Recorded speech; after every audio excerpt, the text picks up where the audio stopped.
Good morning সবাইকে। সকালে পুরোহিত মশাই বলল ঠাকুরের ঘট বসানোর জন্য আমের পল্লব লাগবে।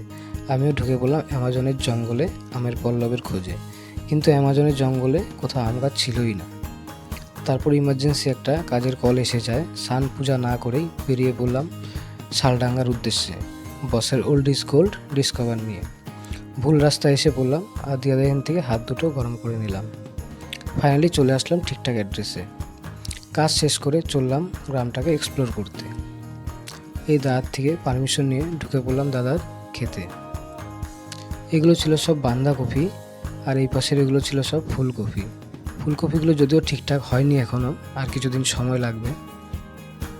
আর ওই দেখা যাচ্ছে এগুলো হচ্ছে আমার অপছন্দের সবজি, তিতা করলা। অপছন্দের হলেও দেখতে বেশ ভালোই লাগছিল। আর সর্ষা খেতে ঢুকে নিজেকে নিজে শাহরুখ খান মনে করছিলাম, হে হে পার্ট অফ জোক। নদী দেখতে পেয়ে নিজেকে আর আটকাতে পারলাম না, নেমে পড়লাম স্নান করতে। নদীর জলটা বেশ ঠান্ডাই ছিল, কিন্তু স্নান করে মজাই লাগছিল। অনেকক্ষণই স্নান করলাম একা একা। ভিডিওটাও এখানে শেষ করলাম। গ্রামটা কেমন লাগলো জানিও, ভালো লাগলে অবশ্যই লাইক শেয়ার কমেন্ট করো। থ্যাংক ইউ সবাইকে।